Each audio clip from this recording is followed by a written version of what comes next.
Hello bookworms! Today I'm going to be sharing my August book haul with you. So I don't have as many books this month, which is a good thing because I'm going to be moving, but I do really like a lot of the ones that I got. I feel like I kind of talked about this in my last video, but I definitely have less fantasy to share today. I do have some special editions, but I also have a lot of romances, and yeah. Let's just go ahead and get started. I'm going to start with the Afterlight editions of the Lovelight Farm series by B.K. Borison. I love this series so much. This is a romance series set in a small town, and it is one of my favorite romance series ever. And it's like largely because I just love this town so much. So the first book is Lovelight Farms. In this one is a friends to lovers romance. So this one is actually my least favorite in the series, but I'm so glad that I continued reading because I just adore this series. This one, we're following Stella, who owns a Christmas tree farm, and she decides to start like fake dating her best friend Luca because she's having a social media influencer come and try to garner interest in the farm, get people like more tourists to come and to travel there because they're having like a bit of financial trouble. But obviously her and Luca have always both liked each other, but neither one has wanted to ruin their friendship. It's really cute. Then in book 2, we are following Bennett, and Bennett is also someone who works on the farm with Stella. He is like the gardener, and he is very quiet, very sensitive. Love him. Oh, I should be showing off the book as I do this. And this book is a romance between Bennett and the social media influencer from book 1. Super, super cute. This is definitely one of my favorite books in the series. Also, something fun about the series is that each book takes place in a different season. So the first one was winter, the second one was spring. This third one, Mixed Signals, is summer. This one is probably my favorite in the series. This one we're following Layla, who is the baker at Lovelight Farms, and this is a romance between her and Caleb, who is somebody that she has known for a while, and they decide to, did I show that? They decide to kind of also fake date, but it's more to get like dating lessons so they can critique each other and then eventually find somebody to fall in love with, but of course they're in love with each other. And then the final book, Business Casual, this one takes place in autumn and it follows Nova and Charlie, and this is another one that I just really adore. Nova is a tattoo artist. She is opening a shop. Charlie is related to Stella, who you will remember from book 1, and he offers to come to Inglewild, which is the town that they live in, and help like oversee the farm while Stella and Luca are off busy doing something else, and it's just delightful. And this one is especially good for this season because again, it's based in autumn and it really has like a lot of those atmospheric, fun kind of fall details to it. I can't remember if I showed this in my last book haul, but I don't think that I did. So this one is the Broken Binding edition of The Bright Sword by Lev Grossman. I really love the sprayed pages in this one. It is so much bigger than I thought that it was going to be. I really liked Lev Grossman's Magician series, so I'm really eager to give this book a chance. This is in Arthurian retelling. So while it does look really large, once I like looked inside, the font is actually like pretty big. So I feel like this will read a lot quicker than I initially thought. And I also really love the naked hardcover. This blue is just really gorgeous. Then I have the Fairy Loot edition of Long Live Evil by Sarah Reese Brennan. This is the August adult book. As I said, I canceled a couple of my monthly subscriptions, but the adult Fairy Loot is one that I've kept. I think this is really pretty. So it says longing for revenge on that sword, which is pretty cool. I love when they do foiling on the end papers. I feel like that's just such a nice detail. The naked hardcover is also pretty lovely. I especially like the back with that book. And then this one also has reverse dust jacket art, so you can kind of use whatever appeals to you. This one I really don't know much about outside of that it is probably following more of like a villain kind of character, but I thought that it sounded fun enough, so that's why I didn't skip it. Then my Wraithmarked edition of Legends and Lattes arrived. I was really excited about this. This was a Kickstarter that I backed. I think it came out really pretty. I love the gilded pages. This is the back of the book. Spine. The artwork is just super, super pretty. And then the end papers are gorgeous. I love the like sketch art on the naked hardcover and like the leather spine. I might even put this on my bookshelf like without the dust jacket on. The main reason that I got this one is because the edition is actually illustrated. So I really don't need any more copies of Legends and Lattes. Like I already have a couple of them. But I did think that like the illustrations throughout the book was a really nice touch on this one. And also Wraithmark just makes such like high quality books. So here's like an example, one of the illustrations. So I felt good about backing this one despite already having 2 other copies, and then it's also signed by Travis Baltry. Then I have Jade War by Fonda Lee. This was the Broken Bindings fantasy book for August. So this is the second book in the Greenbone Saga series, which is one of my all-time favorite fantasy series. If you have not read it, cannot recommend enough. Once Andrew catches up on the Cosmere, that is the next series that I'm having him read because I just feel so strongly for these characters. But these are the sprayed pages, and here is the back and the spine. We've got end papers, and this is the naked hardcover, which is really nice. I think the naked hardcover is actually like kind of similar to the Illumicrate editions. I actually really think I like the naked hardcover better than the like dust jacket art.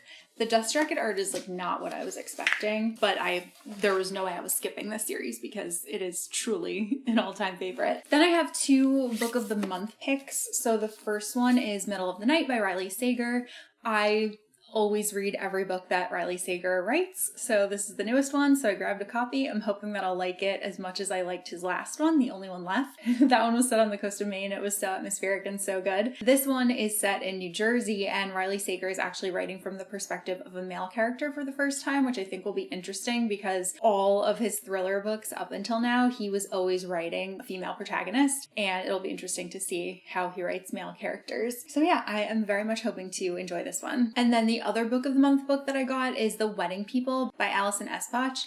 This book is more like literary fiction, but the reason that I got it is because it takes place in Rhode Island, and Rhode Island is by far my favorite state. Like if I did not live in New York, I would definitely want to live in Rhode Island. I think it's just so like picturesque and beautiful. And this one is following a character who is staying at a resort where there is a wedding happening, and literally every single other person that is staying there is there for the wedding, and the wedding was supposed to have reserved all of the rooms, but this person somehow like got a room and she didn't realize that there was going to be this wedding going on. So then she starts kind of intermingling with the rest of the wedding guests. I think the bride is like upset that there's this stranger staying on site with them. I've heard a lot of really good things about it, so I'm looking forward to reading this one. Then I got the Afterlight edition of 12th Night by Alexine Farrell-Fulmuth, which is a pen name for Olivia Blake. This is a YA contemporary romance, and normally I wouldn't spring for something like this anymore because while I've definitely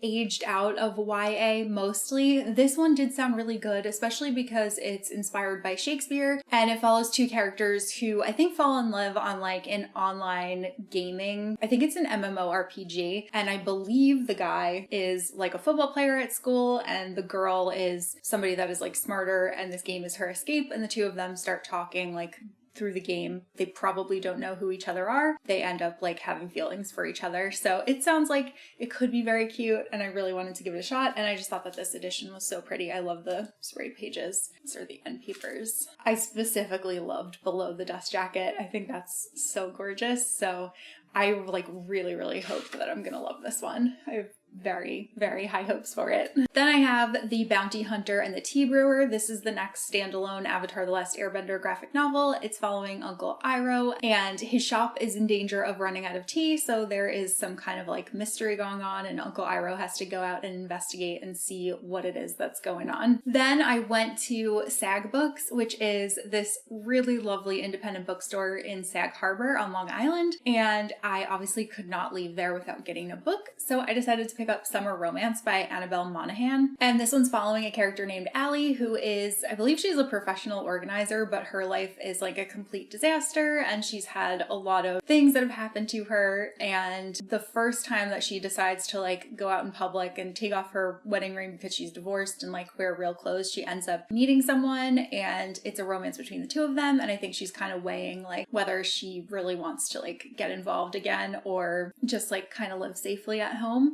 It's sounds like it's gonna be really cute. I've heard good things about this one and it felt like a good end of summer read. And then the other books that I have to show were all sent to me by Random House. So the first two are romances and the second two are thrillers. The first one is Love and Other Conspiracies. This sounds so good to me, and I think this is going to be perfect to read during the fall season. It's by Mallory Marlowe, and it's following a paranormal conspiracy theorist and a web show producer. So the pair of them basically team up together to produce like a new show, and they end up being on camera together, and there's a lot of chemistry there, and they're like investigating cryptids and just researching things into the unknown, and it sounds like it's gonna be super cute. Then I have The Love of My Afterlife by Kirsty Greenwood. This one also sounds so good. I think it has such a unique concept, and again, I think this is a really good one to read for fall because it has those kind of like ghost vibes. This one follows a recently deceased woman who meets the one in the waiting room of the afterlife, and she is offered like a second chance at life and love if she can find this guy on Earth before her 10 days are up. So it sounds like it's gonna be like really cool. Like I really enjoy that concept, and I really hope that the execution is well done. This one's one that I'm probably going to try to read in September or October. And then lastly, I have two thrillers, and I am so highly anticipating both of them. I'm so excited to have both of them in my hands. First one is The Champions by Kara Thomas. So many years ago on my YouTube channel, I read The Cheerleaders by Kara Thomas. I really loved that book. I really like Kara Thomas's thrillers, and I'm really excited to read The Champions, which is a sequel to The Cheerleaders. I'm kind of on the fence about whether I should go back and reread The Cheerleaders because it's been a lot of years and I don't really remember a lot from it, but I might read like a recap before going into this. I haven't quite decided yet, but either way, I'm really excited about this one. And the other one they sent me is An Arc of the Bitter End by Alexa Dunn. I also really love Alexa Dunn's thrillers. Pretty Dead Queens is probably one of my favorite YA thrillers ever. Like that book was so good. And I also really liked her other one too, The Ivies. I think both of them were excellent. This one is more of like a wintry themed book, so I'm hoping to get to this one once it gets like a bit colder outside. This one follows 8 teens who are stuck up on a mountain, probably in like a snowstorm or something, and there are no exits. I'm excited. So those are all of the books that I acquired in September. It's a much more modest pile than usual, which is really good because again, going to have to pack them all up and move them. All of them are books that I either already read and loved or I'm really hoping to get to like in the very near future. So that's always good as well. But that's all that I have for this video, and I will see you guys soon in a new one. Bye!